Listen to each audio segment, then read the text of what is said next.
A friendly reminder that in 3 generations, everyone who knew us will be dead, including the people whose opinions stopped you from doing what you wanted all along. Imagine that someone you know achieves every dream and hits every goal they have. Years later, they get old and die. 2 years after that, how much do you care? About as much as everyone else will. If you accomplish your goals and dreams, do it for you.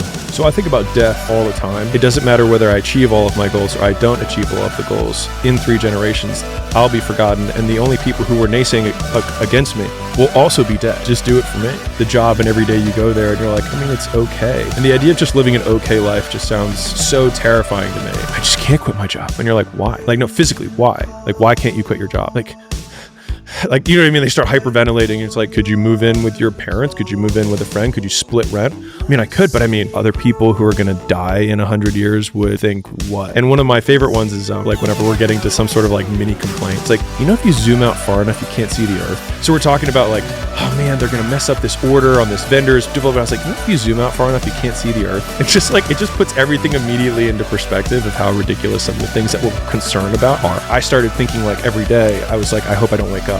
You know what I mean? And that was the thing where I was like, this is a big enough problem that like, if you don't want to wake up, then what have you got to lose?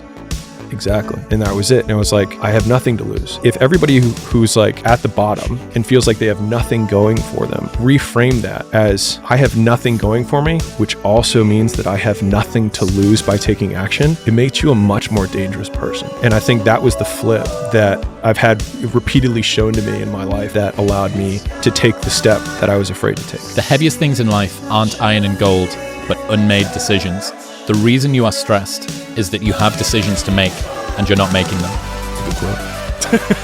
Why are unmade decisions so heavy? I think, at least for me, it's because I have this hamster wheel on the back of my mind where I keep playing out different scenarios. And so I keep thinking like, well, maybe I need to change what I'm currently doing. Maybe if I just rethought, like, because I'm a big frame guy. So I'm like, maybe I just need to be thinking about this differently, right? Maybe if I zoom all the way out, the earth doesn't exist. So maybe this doesn't matter. Or maybe I'm just making a problem that doesn't exist. Maybe the best action I should take is nothing, right? Like I reframe all those things. But usually it's just because I'm afraid of something. And then that's why I'm not making the decision. I remember this when I was 19 years old. I was super angry, like all 19-year-old men, right? That's the standard default, right? I was angry at both my parents. I remember blaming them for my life, blaming them for not being a better person. I literally blamed them for being a bad person.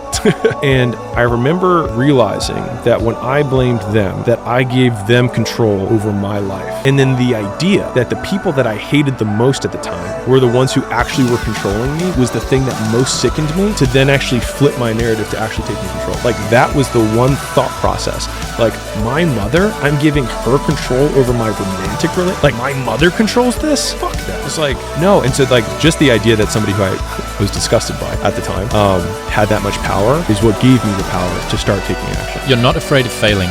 You're afraid of what other people will think of you if you fail. But if you're afraid of that, imagine what they think of you when you aren't even trying.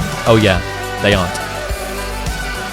That the upside of never trying is never having to feel the pain of failure. Yeah. It is a cynicism safety blanket that is protecting you from ever having to feel the downside of any. I will assure my own failure in private so that I never have to face my failure in public. It's kind of like investing. Like everyone's afraid of losing money when they invest, but the only guaranteed investment that doesn't work is never investing to begin with. And so it's like they take the long failure rather than the short one, right? I mean, it's what it is, right? You just fail long.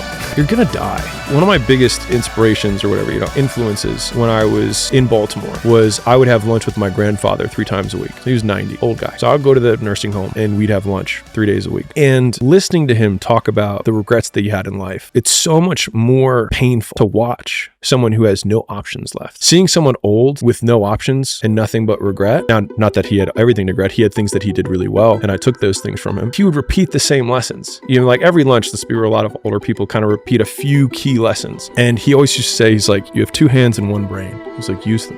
Christopher Hitchens, one of the new atheists, was sat in some British pub with Douglas Murray when Douglas is young. And Douglas is vacillating between these 2 different choices that he needs to make. He is complaining, lamenting the fact that I have this thing, but I have this thing, and if I do this thing, I can't do this thing, and what do I do? And apparently Hitch sat back and... Douglas, in life, we must choose our regrets. If regrets are inevitable, if they're going to happen no matter what, an easy way to look at the decision is, rather than which do I want to do, which regret could I live with?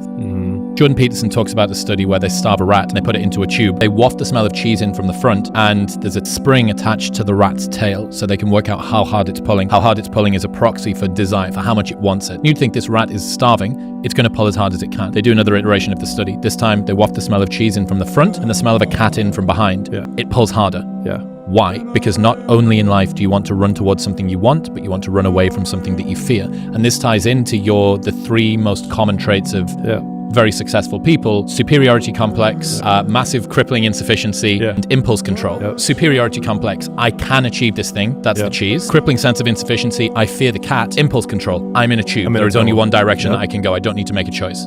You don't gain confidence by shouting affirmations in the mirror, but by giving yourself a stack of undeniable proof that you are who you say you are. Outwork your self-doubt. When you don't have anything to say no to, it's easy to focus on one thing.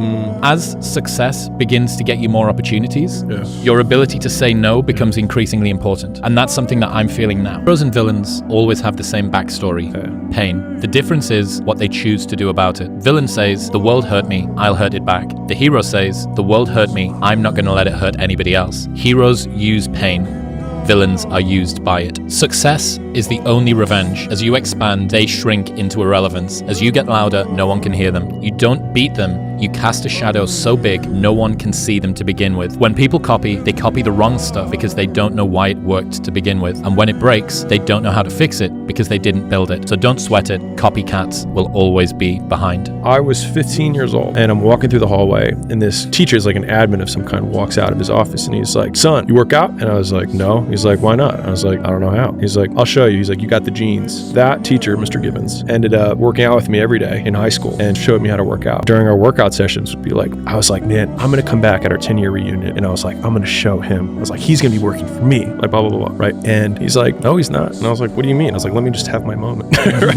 He's like, "Because if you come back at a 10-year reunion and say, 'Hey, John, like everything I have, look at me now.'" He's like, the guy's going to laugh and be like, "You did all of this to try and prove me wrong? I feel sorry for you. I looked like the beta in the fucking situation," right? He was like, "The only thing that you can do is win so big that all of them constantly compare themselves to you, and then you'll forget they exist." I know that it's not the destination, it's the journey is kind of cliche.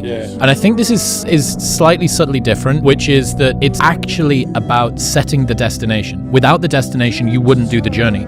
Like the way that you set goals and then achieve them, and the dopamine and the trigger that you get, I genuinely think that if you remind yourself, when you look back, these will be the golden years. What were the times that you enjoyed? Was it when success came to you easily? Or was it when you stayed up and ordered Domino's because you had that project that needed to be in at 6 a.m. and you ran an all-nighter and John slept under the table and everybody ordered Monsters, and then the next morning we got it done? What was good about that? Was it when you submitted it? Or was it the Domino's and the 3 a.m. sleep under the table? Because I'm pretty sure it's that. But one of the things that really motivates me, or one of my most powerful motivational frames, is thinking about the person that I want to become as the destination, and thinking like, I want to be bulletproof. I want to be bulletproof in these ways. I want to be bulletproof in my marriage. I want to be bulletproof in my business, etc. And I think about that man, whoever I want him to be. Like we said, hell is when you look at who you could have been and realize that you're not that person. And then I think, if I were to make that man, what would I put that man through to make him who he is? Like, it wouldn't be easy times. It wouldn't be quick wins.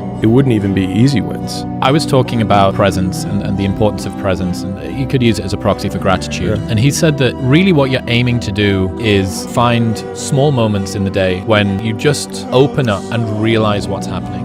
Right? Conor McGregor won the featherweight title twice because he won the interim because Aldo was injured, and then he won against Aldo. And somebody asked him, "What are you going to do differently this time again before the Aldo fight that you didn't do against in the Mendes fight?" He says, "This time I'm going to be present." And there's this photo of him, and he stood like this at the weigh-in, and you've got this entire stadium in front of him, and he stood like that. He said the first time he did it, he couldn't remember it because he was just drowning in what was next. They were talking about Gladiator, the movie, and the film opens with this like little bird on a bough, right, with like the leaves and whatnot, and then they zoom out, and it's this disgusting war scene. And so it's kind of like micro, macro, micro of how, no matter how tough whatever the moment that you're going through is, if you can just take a picture of the corner of the room and look at the beauty in that, right, being present in that moment, even if it's the suffering, right, like you get punched and you're spitting blood out, but it's like, like this moment that you capture, then all of a sudden like everything fades away and you are present. And so it can take this, what would be a brutal war scene of death and dismemberment, and the thing that makes it memorable is the zooming in on a detail. And so it's like if you feel like you're going through life too fast, it's like just look for a detail. When you're on your way up, everyone roots for you because you remind them of their dreams. When you're at the top, everyone tears you down because you remind them that they gave up on them. And you have one, which is, for anyone who needs a reminder, no one is going to hate on you for doing worse than them. No, Lewis Capaldi is the singer, Scottish singer, amazing dude, really fascinating story, suffering a lot with mental health, makes this first album and billions of streams, world tour, phenomenal. And he's playing songs that he wrote in 2017 and played in working men's pubs around Scotland. The same song go to number one. So not just that he's become better, he's the same guy. The same guy.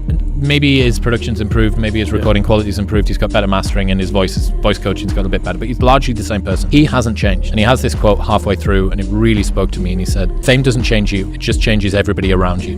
When I was a gym owner, so a lot of people don't know this, but I got a writing scholarship in college. Like I was a vice president of the newspaper, I was editor of the creative writing magazine. So like I've been writing for a long time, I enjoy writing. And I wrote this essay, I think the title of it was, Everyone Believes in the American Dream Until It Comes True. And I remember because what had happened was everybody, when I was sleeping on the gym floor, right? Like, I was the underdog, and everyone, my clients were all like, oh, good for you. You're going after your dream. And they'd see my blanket and my pillow in the corner of the gym, and they knew I was sleeping there. And it was evident, I lived there. I didn't have a shower. I didn't have a shower to go to the YMCA to go shower. And that everybody was like pro me. And then people would come in, they sign up like, I'm gonna support you, right? And then within 9 months, I had hired people and I had a manager, and I pulled up, I walked in the lobby, and all the same people were like, boss man's here. Oh, you're not too good for us now, right? And I remember being so jarred by the experience, and I was like, you guys rooted for me. And I was like, and now I did what you said you were rooting for me to do. And that was when I realized that people want you to do well, but not better than them.